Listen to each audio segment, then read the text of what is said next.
Hi hello good morning. ಮತ್ತೊಂದು ಹೊಸ ಬ್ಲಾಗ್ಗೆ ಸ್ವಾಗತ.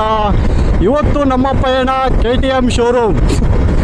ಇವತ್ತು ಎಲ್ಲಿಗೂ ಹೋಗ್ತಾ ಇಲ್ಲ, ಇವತ್ತು ಪ್ಲೇಸ್ನ ಎಕ್ಸ್ಪ್ಲೋರ್ ಮಾಡೋಕ್ಕೆ ಹೋಗ್ತಾ ಇಲ್ಲ. ಇವತ್ತು ನಮ್ಮ ಫ್ರೆಂಡ್ ಒಬ್ಬನು KTM ಬೈಕ್ ತೊಗೊತಿದ್ದಾನೆ, ಅದರದ್ದೇ ಬ್ಲಾಗ್ ಇವತ್ತು. ಇವನೇನಪ್ಪ ಎನಿ ಟೈಮು ಪಯಣಿಗ ಅಂದ್ಬಿಟ್ಟು ಟ್ರಾವೆಲ್ ಬ್ಲಾಗ್ ಮಾಡ್ತಾನೆ ಹೇಳ್ಬಿಟ್ಟು ಈ ಬೈಕ್ ಡೆಲಿವರಿ ಬ್ಲಾಗ್ಗಳೆಲ್ಲ ಮಾಡ್ತಿದ್ದಾನೆ ಅಂತ ಅಂದ್ಕೊತಿರ್ಬೋದು. ಬಟ್ ನಾನು ಟ್ರಾವೆಲ್ ಮಾಡೋದನ್ನೆಲ್ಲ ಒಂದು ಕಡೆ ಕ್ಯಾಪ್ಚರ್ ಮಾಡೋದಾದರೆ ಇದು ಒಂಥರ ಬ್ಯೂಟಿಫುಲ್ ಮೆಮೊರಿ. ಇದು ಬೈಕ್ ತೊಗೊಳೋದು ನನ್ನ ವೀಡಿಯೋ ಜೊತೆಗೆ ನಮ್ಮ ಫ್ರೆಂಡ್ಸ್ದು ಬೈಕ್ ಡೆಲಿವರಿ ತಗೊಂಡ್ರೆ ಒಂದು ಬ್ಯೂಟಿಫುಲ್ ಮೂಮೆಂಟನ್ನು ನಾನು ಕ್ಯಾಪ್ಚರ್ ಮಾಡಬೇಕಂತ ನಾನು ಅಂದ್ಕೊಂಡೆ. ಅದಕ್ಕೋಸ್ಕರ ಪ್ರತಿ ನಮ್ಮ ಫ್ರೆಂಡ್ಸ್ ಯಾರಾದರೂ ಬೈಕ್ ಡೆಲಿವರಿ ತೊಗೊಂಡ್ರೆ ಅವ್ರದ್ದು ಬ್ಯೂಟಿಫುಲ್ ಮೆಮೊರೀಸ್ನ ಕ್ಯಾಪ್ಚರ್ ಮಾಡಿ ಒಂದು ಕಡೆ ಸ್ಟೋರ್ ಮಾಡಿರ್ತಿದ್ದೀನಿ. ಯೂಟ್ಯೂಬಲ್ಲಿದ್ದರೆ ಎನಿ ಟೈಮ್ ಯಾವಾಗ ಬೇಕಾದರೂ ನೋಡ್ಬೋದು.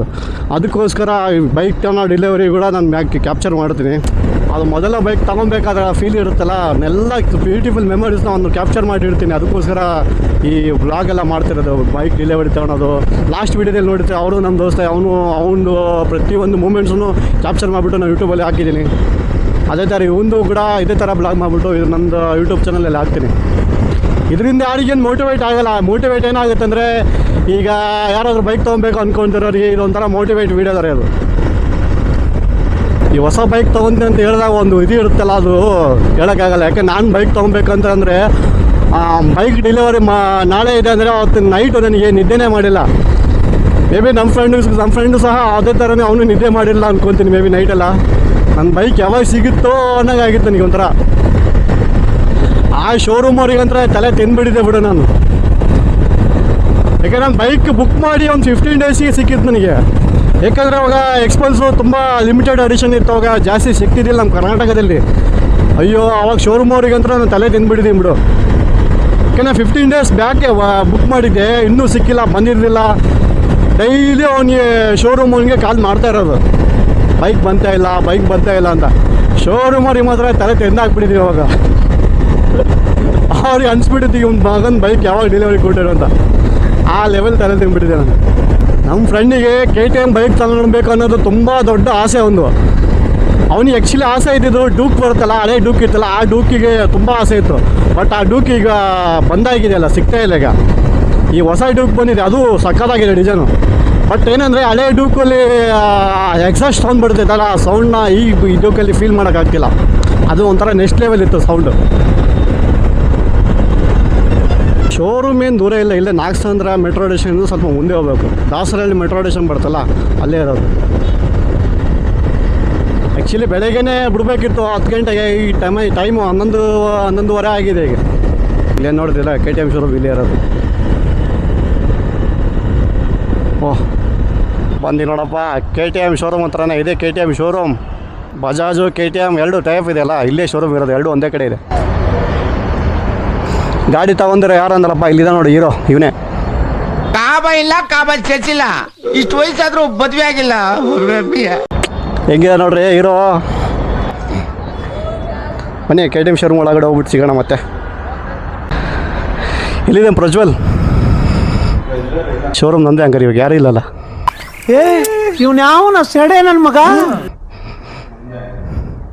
ನೀವು ಇದೇನು ಅನ್ಕೊಂತ ನಿಂದು. ನೋಡಪ್ಪ, ಶೋರೂಮ್ ಖಾಲಿ ಬಿಟ್ಟು ಹೋಗ್ಬಿಟ್ರೆ ಇಂಥ ಬ್ಯೂಟಿಫುಲ್ ಬೈಕ್ಸ್ನೆಲ್ಲ ಇಟ್ಬಿಟ್ಟು. ನೆಕ್ಸ್ಟು ತಗೊಳ್ಳೋಣ ಅಂತ ಪ್ಲ್ಯಾನ್ ಇದೆ ಒಂದು 390.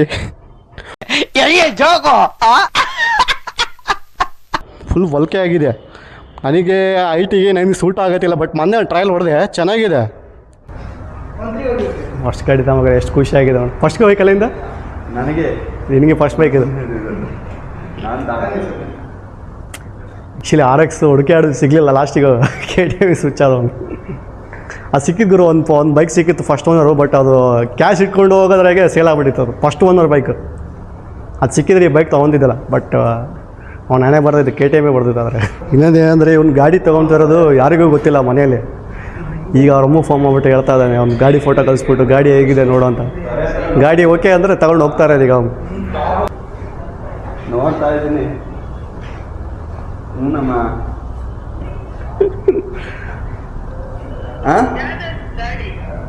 ಅದು KTM ಗಾಡಿ, ಅದೇ ನೋಡ್ತಾ ಇದ್ದೀನಿ. ಹಾಂ, ಇಲ್ಲ ನೋಡ್ತಾ ಇದ್ದೀನಿ. ಸರಿ. ಫೈನಲಿ ಗಾಡಿ ತಗೊಳೋದು ರಮ್ಮಗೆ ಹೇಳಾಯ್ತು, ಅವ್ರ ಅಮ್ಮನು ಓಕೆ ಮಾಡಾಯ್ತು. ಈಗ ಕಂಗ್ರ್ಯಾಚುಲೇಷನ್ ಬ್ರದರ್. ಏನಿಲ್ಲ ಎತ್ತಾರೆ ಗಾಡಿನಿಗೆ. ಮೊದಲು ಸರಿಯಾಗಿ ಮಾತಾಡೋದು ಕಲಿ. ವೇಟ್ ನೋಡಪ್ಪ, ಫೈನಲಿ ಡೆಲಿವರಿ ತೊಗೊಂಡಿದ್ದಾನೆ. KGF ರೇಂಜಿಗೆ ಎತ್ತಾಕಿ ಹೋಗೋದು ಆ ಕಡೆ ಬಟ್ಟೆನ.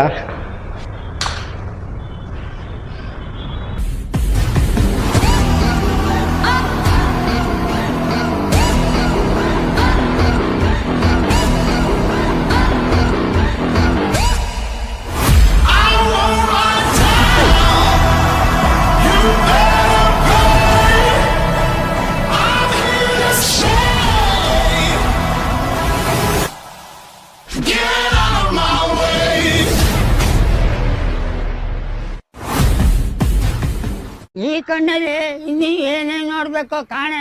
ಫೈನಲಿ ಬೈಕ್ ಡೆಲಿವರಿ ಆಯಿತು. ಈಗ ಪೆಟ್ರೋಲ್ ಫುಲ್ ಟ್ಯಾಂಕ್ ಹಾಕ್ಸು ಫಸ್ಟ್ ಬೈಕ್. ಆಯ್ತು 500 ಹಾಕಿ ಸಾಕು ನೋಡಪ್ಪ. ಬೈಕ್ ಡೆಲಿವರಿ ಆಯಿತು. ಈಗ ರಿಟರ್ನ್ ರೂಮ್ಗೆ ಹೋಗ್ತಾ ಇದ್ದೀವಿ. ಅದೇ 3,15,000 ರೂಪಾಯಿ ಗಾಡಿನೇ ಆಯಿತು.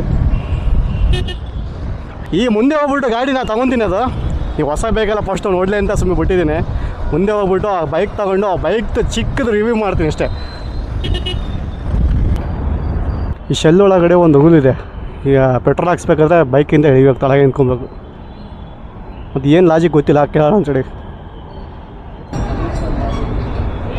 ಇದು ಏನಕ್ಕೆ ಸ್ಟ್ಯಾಂಡ್ ಆಗಿಬಿಟ್ಟು ಇದು ಮಾಡಬೇಕು, ಸೀಟ್ ಮೇಲೆ ಕುಂತ್ರಂಗಿಲ್ಲ ಬೈಕಲ್ಲಿ, ಬೈಕ್ ಮೇಲೆ ಕುಂತ್ರಂಗಿಲ್ಲ ಅಂತ ಹೇಳ್ತಾರಲ್ಲ, ಇದಕ್ಕೆ ಓಡಿ ಹೋಗೋಕೆ. ಹೋಗಿ ಹಾಂ, ಅದಕ್ಕೆ ಸೀಟ್ ಮೇಲೆ ಕುಂದ್ರಬೇಡ ಅಂತೀರ. ಹಾಂ ಕರೆಕ್ಟ್. ಬೈಕ್ನ ಇವಾಗ ನಾನು ತೊಗೊಂಡಿದ್ದೀನಿ. ನನ್ನ ಬೈಕ್ನ ನಮ್ಮ ದೋಸ್ತ್ ಓಡಿಸ್ತಾ ಇದ್ದಾನೆ. ಈಗ ಸಾಕಾಗಿದೆ ಇವರು ಬೈಕ್ ಮಾತ್ರ. ಈ ಬೈಕ್ದು ಚಿಕ್ಕ ರಿವ್ಯೂ ಮಾಡ್ತಂತ ಹೇಳಿದಲ್ಲ. ಈ ಬೈಕ್ದಲ್ಲಿ ಏನೇನಿದೆ ಅಂದರೆ 6 ಸ್ಪೀಡ್ ಗೇರ್ ಬಾಕ್ಸ್ ಇದೆ, ಟಾರ್ಕ್ 25 Nm ಟಾರ್ಕ್ ಇದೆ, 30 bhp ಪವರ್ ಇದೆ. ಎಂಜಿನ್ ಮಾತ್ರ ಸಖತ್ ರಿಫೈನ್ಡ್ ಆಗಿದೆ. KTM ಬಿಡಿ, ನೀವು ಏನು ಹೇಳಿ. ಸಿಟ್ಟಿಂಗ್ ಪೋರ್ಷನ್ಗಳು ಚೆನ್ನಾಗಿದೆ ಗುರು, ಆರಾಮಾಗಿ ಟೂರಿಂಗ್ ಕೂಡ ಮಾಡ್ಬೋದು ಇದರಲ್ಲಿ. ಅಂತ ಏನಿಲ್ಲ ಅನ್ಸಲ್ಲ. ವೈಬ್ರೇಷನ್ ಅಂದ್ರೆ ಏನಿಲ್ಲ, ಮಿರರ್ ಓಕೆ, ಜೀರೋ ವೈಬ್ರೇಷನ್. ನಮಗೆಲ್ಲ ಗೊತ್ತಾಗೋಯ್ತು. ಈ ಸೆಗ್ಮೆಂಟ್ ಎಲ್ಲ ನಮಗೆ ಸೂಟ್ ಆಗಲ್ಲ. ಏನಕ್ಕಾದ್ರೆ ನಾವೆಲ್ಲ ಅಡ್ವೆಂಚರ್ ಮಾಡ್ತೀವಲ್ಲ.